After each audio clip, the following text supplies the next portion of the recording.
Mean રાશિ 3 મહિનાની મહાભવિષ્યવાણી જાન્યુઆરી February March 2026 સુધી જીવનમાં થશે તખ્તાપલટ। મીન રાશિવાળાઓ, તમારા જીવનની ખુશી તમારા વિચારોની ગુણવત્તા પર આધાર રાખે છે। આ માત્ર એક સારા વિચારો અથવા દર્શન નથી। મીન રાશિના જાતકો માટે 2026ની દહેલીઝ પર આ એક ભવિષ્યવાણી છે। અમે વર્ષ 2026ની પ્રથમ ત્રિમાસિક જાન્યુઆરી, ફેબ્રુઆરી અને માર્ચનું સૂક્ષ્મ વિશ્લેષણ કરવા જઈ રહ્યા છીએ। હું વિશ્લેષણ શબ્દનો ઉપયોગ ખૂબ જ જવાબદારીપૂર્વક કરી રહ્યો છું। જ્યોતિષીય ગણનાઓને ઊંડાણપૂર્વક જોતા જાણી શકાય છે કે લગભગ 120 વર્ષો બાદ આકાશમંડળમાં એવો દુર્લભ ગ્રહયોગ નિર્મિત થયો છે જે તમારા છેલ્લા 12 વર્ષના સંઘર્ષને સંપૂર્ણપણે સમાપ્ત કરવાની ક્ષમતા ધરાવે છે। 2026નો વર્ષ તમારા માટે વિકાસની ત્રિશક્તિ લઈને આવી રહ્યું છે, એટલે કે વિદ્યા, બુદ્ધિ અને સંતાનનો એક અદ્ભુત સંગમ। તમારું ભાગ્ય, જે લાંબા સમયથી સુપ્ત અવસ્થામાં હતું, હવે જાગૃત થવાનું છે। કિંતુ સાવધાન રહો, આ ભવિષ્યવાણી માત્ર સોનાના દિવસોની કથા નથી। ગ્રહોની આ ચાલ એક બે ધારની તલવાર જેવી છે, જ્યાં જાન્યુઆરી તમને તમારા કાર્યક્ષેત્ર અને વ્યવસાયમાં સર્વોચ્ચ પ્રભુત્વ અને માન દાન પ્રદાન કરશે, જ્યારે ફેબ્રુઆરીમાં ગ્રહો એક એવો માયાજાળ બાંધશે જ્યાં એક નાની ભૂલ તમને ન્યાયાલય અથવા ચિકિત્સાલયના સંકટમાં મૂકી શકે છે। તો યક્ષ પ્રશ્ન એ છે કે તમે આ અગ્નિ પરીક્ષા પાસેથી કેવી રીતે સુરક્ષિત બહાર નીકળશો અને માર્ચના મહિનામાં ખાખમાંથી પુનર્જીવિત થઈને તમારું ખોયેલું સામ્રાજ્ય અને માન અપાયું સ્વીકારશો। આજે અમે હવામાં વાત નહીં કરીએ, અમે કેમ અને કેવી રીતે પર ચર્ચા કરીશું। 16 જાન્યુઆરીને ગ્રહગોચરમાં એવા શું પરિવર્તન થવા જઈ રહ્યા છે? ફેબ્રુઆરીમાં કયા દિવસો છે જ્યાં તમને સંપૂર્ણ રીતે મૌન રહેવું છે? આ માત્ર એક વિડિયો નથી, તમારા આવનારા 9 દિવસોની વ્યૂહાત્મક રૂપરેખા છે। તેથી કાગજ અને કાલમ ઉઠાવો, આગળના થોડા મિનિટો માટે બહારની દુનિયાને ભૂલી જાઓ, કારણ કે અમે તમારા ભવિષ્યના સૌથી મહત્વપૂર્ણ અધ્યાયના ખાકા સમજવા જઈ રહ્યા છીએ। આરંભ કરીએ। પ્રથમ ઘટના શનિનો 7.5 અસર છે। શનિવારદેવ આખું વર્ષ તમારી જ રાશિ એટલે કે પ્રથમ ભાવમાં રહેશે। આ તમારી 7.5નો બીજો ચરણ છે, જેને હૃદય ચરણ પણ કહે છે। શનિ અહીં શું કરી રહ્યા છે? શનિ અહીં તમને માનસિક તણાવ આપી રહ્યા છે। આ સૌથી ધીમા ગતિથી ચાલતા ગ્રહ છે। શનિનો સંદેશ સ્પષ્ટ છે, કોઈપણ કાર્યને ટાળશો નહીં। જો તમે કાર્ય ટાળ્યું તો શનિ તમને દંડ આપશે, પરંતુ જો તમે અનુશાસન રાખ્યું તો એ જ શનિ તમને રાજા બનાવશે। બીજી ઘટના છે રાહુનો 12મા ભાવમાં ખેલ। રાહુ હાલમાં કુંભ રાશિ એટલે કે તમારા 12મા ભાવે છે, અને મજેદાર વાત એ છે કે રાહુ શતભિષા નક્ષત્રમાં છે, જે રાહુનું પોતાનું નક્ષત્ર છે, એટલે કે રાહુ અહીં ઊંચું અને ખૂબ શક્તિશાળી છે। 12મો ભાવ વિદેશ, ખર્ચ અને કોર્ટ કચેરીનો છે। રાહુ અહીં બેસી તમારા પ્રોપર્ટી અને દુશ્મનોના ભાવને જોઈ રહ્યા છે, જેના મળીને પ્રભાવ પડશે। અને ત્રીજી ઘટના છે દેવગુરુ બૃહસ્પતિની કૃપા। તમારા રાશિ સ્વામી ગુરુ ચોથા ભાવે બેસ્યા છે। આ ખૂબ જ શુભ છે। ચોથો ભાવ સુખનો છે। ગુરુ અહીં બેસી તમારી પબ્લિક ઇમેજ અને ઓનર એટલે કે યશ અને પ્રતિષ્ઠાની રક્ષા કરી રહ્યા છે। ચાહે કેટલી પણ મુશ્કેલીઓ આવે, ગુરુનો આશીર્વાદ તમારા માટે કવચની જેમ ઊભો છે। તો સંક્ષેપમાં, જાન્યુઆરી પાવરનો મહિનો છે, ફેબ્રુઆરી ક્વેશ્ચન્સનો મહિનો છે, અને માર્ચ રિકવરીનો મહિનો છે। ઘણી વખત લોકો કહે છે, પંડિતજી, મારી રાશિ પણ મીન છે અને મારા મિત્રની પણ, પરંતુ અમારા પરિણામો કેમ અલગ છે? તેનો જવાબ છે નક્ષત્ર। મીન રાશિ 3 નક્ષત્રોથી બનેલી છે। 2026માં આ ત્રણેય માટે પરિણામ અલગ હશે। તમારી કેટેગરી ઓળખો।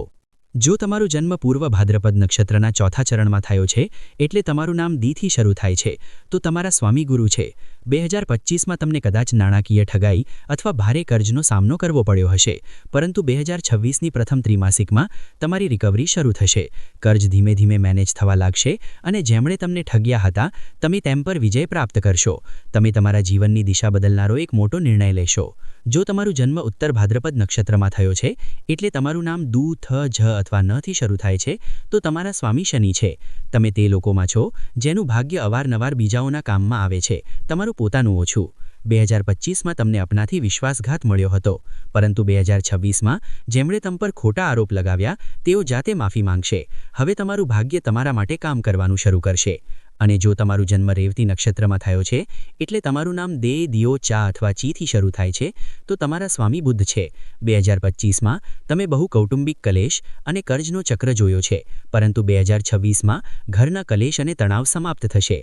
હવે તમે પેચેક ટુ પેચેક જીવન જીવવું બંધ કરી દેશો અને ધન સંગ્રહ કરી શકશો। હવે આપણે ડિટેલ ટાઈમલાઈન પર ચાલીએ। સૌથી પહેલા જાન્યુઆરી 2026। મિત્રો, જાન્યુઆરીનો મહિનો તમારા માટે એક ડ્રીમ સ્ટાર્ટ હોઈ શકે છે। આ મહિનેનું જ્યોતિષીય થીમ છે કર્મ ધર્માધિપતિ યોગ। અર્થાત કર્મ અને ભાગ્યનું મિલન. મહિનાની શરૂઆતમાં તમારા 10મા ભાવે એટલે કે કરિયર હાઉસમાં 4 ગ્રહોનો મહાસંયોગ બન્યો છે. સૂર્ય અને મંગળ ત્યાં દિગ્બળીમાં છે. 10મા ભાવે સૂર્ય અને મંગળનું હોવું અર્થાત કરિયર માટે વિસ્ફોટક ઊર્જા. પરંતુ ખરું ખેલ મહિનાની મધ્યમાં શરૂ થાય છે. 13 જાન્યુઆરીએ શુક્ર તમારા 11મા ભાવે એટલે કે ઇન્કમ હાઉસમાં પ્રવેશ કરશે. 11મો ઘર લાભનો છે અને 8માના સ્વામીનો 11મા ભાવે જવાનો અર્થ છે અચાનક ધન લાભ. પછી 14 જાન્યુઆરીએ સૂર્ય 11મા ભાવે જશે. તેનો સીધો અર્થ છે પ્રમોશન. અને 16 જાન્યુઆરીએ કેટલીક સૌથી મહત્વપૂર્ણ ઘટનાઓ થશે. મંગળ 11મા ભાવે પ્રવેશ કરશે અને ત્યાં ઊંચા હોદ્દા એટલે કે અધિકતમ શક્તિ સાથે હશે. તેનો અર્થ છે કે જાન્યુઆરીમાં તમે જે પણ કામ હાથ ધરશો તે સોનામાં પરિવર્તિત થશે. જે પ્રમોશન અથવા પ્રોજેક્ટ મહિનાઓથી અટક્યું હતું તે જાન્યુઆરીમાં ક્લિયર થશે. શનિની દ્રષ્ટિ કહે છે કે કામનો ભાર ઘણો હશે પરંતુ તમે તેને લીડ કરશો. ધન અને સંપત્તિના મામલામાં 16 જાન્યુઆરી પછી જ્યારે મંગળ ઊંચા થશે ત્યારે ધન યોગ બનશે. જો તમે ઘર ખરીદવા માંગતા હો, જમીન વેચવા માંગતા હો અથવા કન્સ્ટ્રક્શન શરૂ કરવા માંગતા હો તો 15 જાન્યુઆરીથી 31 જાન્યુઆરીનો સમય ગોલ્ડન સમય છે. મંગળ ઊંચા ભાવે બેસ્યા છે. તેનો લાભ ઉઠાવો. રિશ્તાઓની વાત કરીએ તો જાન્યુઆરીમાં શુક્ર અને મંગળનું યોગ બની રહ્યું છે. આ પેશનનો સમય છે. લગ્નના પ્રબળ યોગ ઊભા થઈ રહ્યા છે. મિત્રો, જો જાન્યુઆરી દિવસ છે તો ફેબ્રુઆરી રાત છે. હું તમને ડરાવું નથી, બસ સાવચેત કરું છું. ફેબ્રુઆરી 2026માં ગ્રહોની સમગ્ર ઊર્જા 11મા ભાવમાંથી 12મા ભાવે એટલે કે ખર્ચ અને નુકસાનના ભાવે શિફ્ટ થઈ રહી છે. આ મહિનેનું થીમ છે વિપરીત રાજયોગ વિરુદ્ધ આરોગ્ય સંકટ. 3 ફેબ્રુઆરીએ બુધ 12મા ભાવે રાહુ સાથે મળશે. જ્યારે રાહુ અને બુધ મળે છે ત્યારે જડત્વ યોગ અથવા કન્ફ્યુઝડ માઇન્ડ બનતું હોય છે. 6 ફેબ્રુઆરીએ શુક્ર 12મા ભાવે જશે જે ખર્ચ વધારશે. પણ સૌથી વધુ સાવધાન તમને 13 ફેબ્રુઆરી અને 23 ફેબ્રુઆરીના રોજ રહેવું છે. 13 ફેબ્રુઆરીએ સૂર્ય 12મા ભાવે જઈને રાહુ સાથે ગ્રહણ દોષ બનાવશે. અને 23 ફેબ્રુઆરીએ મંગળ પણ 12મા ભાવે પ્રવેશ કરીને રાહુ સાથે અંગારક યોગ બનાવશે. આ વિભાગ સૌથી મહત્વપૂર્ણ છે. 12મો ભાવ હોસ્પિટલનો છે અને અંગારક યોગ દુર્ઘટના અથવા સર્જરીનું કારણ બની શકે છે. તમને નિદ્રાહીનતા, બીપીની સમસ્યા, હાડકામાં દુખાવો અથવા નસોની તકલીફ હોઈ શકે છે. મારી સલાહ છે કે જો તમને નાની પણ શારીરિક સમસ્યા લાગે તો તરત ડૉક્ટર દેખાડો. 23 ફેબ્રુઆરી આસપાસ વાહન ખૂબ સાવચેતીથી ચલાવો. ખર્ચો રોકાતા નહીં. હેવી એક્સપેન્ડિચર ગેરંટી છે. પણ એક સારા સમાચાર એ છે કે 6ઠ્ઠા લોર્ડ એટલે કે સૂર્ય 12મા છે. તેનો અર્થ છે વિપરીત રાજયોગ. જો તમારું કોઈ કોર્ટ કેસ ચાલી રહ્યું છે અથવા કોઈ ગુપ્ત શત્રુ તમને પરેશાન કરી રહ્યો છે તો આ મહિને તમારી જીત નિશ્ચિત છે. સફળતા મુશ્કેલીઓમાંથી આવશે અને જે લોકો વિદેશ જવા ઈચ્છતા હો તેમના માટે આ મહિનો વરદાન છે. વિઝા, PR અથવા ગ્રીન કાર્ડનું કામ ફેબ્રુઆરીમાં થઈ શકે છે. સારાંશમાં, ફેબ્રુઆરીમાં તમારી જેબ સીલ રાખો, જીભ બંધ રાખો અને આરોગ્યનો ધ્યાન રાખો. અંત ભલો તો બધું ભલો. માર્ચ 2026 એ મહિનો છે જે તમને રાહત આપશે. આ મહિનેનું થીમ છે રિકવરી, સ્ટેટસ અને સ્ટેબિલિટી. 2 માર્ચે શુક્ર તમારા લગ્નમાં પ્રવેશ કરશે અને ઊંચા થઈ મલવ્ય યોગ બનાવશે.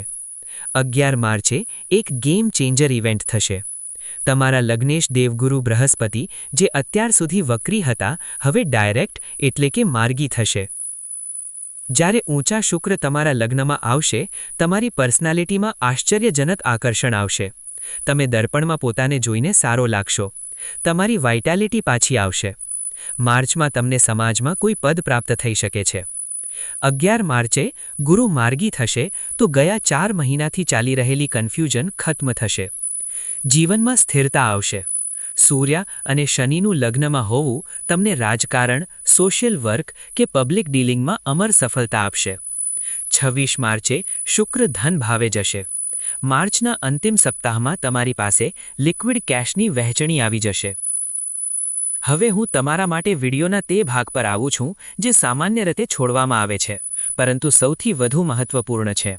તમારા માતાઓ, બહેનો અને ગૃહિણીઓ. તમે ઘરના હોમ મંત્રી છો, અને ગ્રહોનો અસર જ્યારે તમને પડે છે ત્યારે આખું ઘર પ્રભાવિત થાય છે. મીન રાશિની ગૃહિણીઓ માટે આ 3 મહિના શું લાવવાના છે? ધ્યાનથી સાંભળો. જાન્યુઆરી તમારા માટે ખુશીઓનું વરદાન છે. દેવગુરુ બૃહસ્પતિ તમારા સુખ ભાવે બેસ્યા છે, અર્થાત ઘરના વાતાવરણ ધાર્મિક અને શાંત રહેશે. 16 જાન્યુઆરીએ જ્યારે મંગળ ઊંચા હશે ત્યારે આ તમારા માટે સોના અથવા જ્વેલરી ખરીદવાનો સૌથી શુભ સમય છે. જો તમે રસોડું રિનોવેશન અથવા ઘરના સજાવટ સામાન લેશો તો આ સમય તમારા માટે શ્રેષ્ઠ છે. હવે ફેબ્રુઆરીમાં સુપર એલર્ટ રહેવું પડશે. જેમ જ ગ્રહો 12મા ભાવે જશે, ઘરના ખર્ચા અચાનક વધશે. તમારી સેવિંગ પર અસર પડી શકે છે. રાહુની કારણે સસુરાલ અથવા સંબંધીઓ વચ્ચે કોઈ ખોટી સમજણ હોઈ શકે છે. અફવાઓ પર ભરોસો ના કરો અને આરોગ્યનું ધ્યાન રાખો. ખાસ કરીને પગના દુખાવો અથવા કમર દર્દને અવગણના ના કરો. માર્ચમાં બધું ઠીક થઈ જશે. 2 માર્ચે જ્યારે શુક્ર તમારા લગ્નમાં ઊંચા થશે ત્યારે તમારું વ્યક્તિત્વ ઉજળશે. પતિ અને બાળકો તરફથી પૂરો માન અને પ્રેમ મળશે. તમારી સલાહને ઘરના મોટા નિર્ણયો માટે મહત્વ આપવામાં આવશે. ફેબ્રુઆરીમાં એક વિશેષ સલાહ: ઘરના મુખ્ય દરવાજા પર રોજ સાંજના સમયે દીયો જળાવો. તો મિત્રો, આ 3 મહિના લાંબી મુસાફરી જેવા છે. સંક્ષિપ્તમાં, જાન્યુઆરી એક્શન, કરિયર અને સંપત્તિ માટે શ્રેષ્ઠ. ફેબ્રુઆરી પ્રોટેક્શન, આરોગ્ય અને પૈસાનું સંરક્ષણ. માર્ચ સેલિબ્રેશન, પાર્ટી અને ઉત્સવ માટે શ્રેષ્ઠ. કેટલાક મહત્વપૂર્ણ તારીખો નોંધો. 16 જાન્યુઆરી મંગલ ઊંચા, મોટા નાણાકીય લાભ. 15 જાન્યુઆરીથી 23 ફેબ્રુઆરી અચાનક ધન લાભ. 13 ફેબ્રુઆરીથી 26 ફેબ્રુઆરી ડેન્જર ઝોન, ગ્રહણ અને અંગારક યોગ, કોઈ મોટો નિર્ણય ના લો. ત્રિમાસિક માટે ગોલ્ડન રૂલ: જાન્યુઆરીમાં અટકશો નહીં, ફેબ્રુઆરીમાં અડગ ના થાઓ. ગ્રહોનો પ્રભાવ છે, પરંતુ અમારા ઋષિઓએ ઉપાયનું કવચ પણ આપ્યું છે. રાહુના 12મા ભાવે અને ફેબ્રુઆરીના ગ્રહણ દોષને સંભાળવા માટે આ ઉપાયો કરવા જોઈએ. 1. ગુરુ અને સમૃદ્ધિ માટે. ગુરુ તમારા સુખ ભાવે છે, તેમને વધુ શક્તિ આપો. કોઈ મંદિરમાં જઈ લોટામાં થોડી હળદર ભરી જમીનમાં અર્પિત કરો. ત્યાં બેસીને બૃહસ્પતિ ચાલીસા પાઠ કરો અને 4 ઘી દિયા જળાવો. બ્રાહ્મણને પીળા વસ્ત્ર અને મીઠાઈ દાન કરો. આરોગ્ય અને ગ્રહણ દોષ શાંતિ માટે ભગવાન શિવની શરણ લો. શિવલિંગ પર પંચામૃતથી અભિષેક કરો. ગોળ અને કેસરની ખીર ભોગમાં આપો. શિવજી સામે 4 ઘી દિયા અને 4 તિલના તેલના દિયા જળાવો. ઓમ આ સ્વરૂપાય નમઃ મંત્ર 108 વાર જાપ કરો. સાઢે સાતી અને સામાન્ય સુરક્ષા માટે શનિદેવને પ્રસન્ન કરવા માટે હનુમાન ચાલીસા નિત્ય પાઠ કરો. જાન્યુઆરીના અંતે કોઈ ગૌશાળામાં લીલો ચારો અને ગરીબોને કંબળ દાન કરો. મિત્રો, ભવિષ્યવાણીઓ આપણને ડરાવવા માટે નથી, તૈયાર કરવા માટે છે. 2026નો આ પહેલો ક્વાર્ટર તમને ઘણું આપવાનું છે. ફેબ્રુઆરીને નાના સ્પીડ બ્રેકર પર ગાડી ધીમે ચલાવો. આગળનો રસ્તો બહુ શાનદાર છે. ગુરુની કૃપા અને તમારી મહેનત રંગ લાવશે. જો તમારા મનમાં કોઈ પ્રશ્ન છે તો કોમેન્ટમાં પૂછો.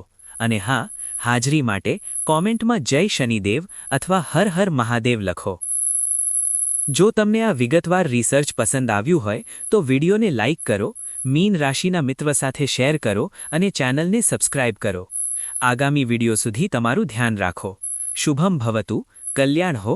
રાધે રાધે.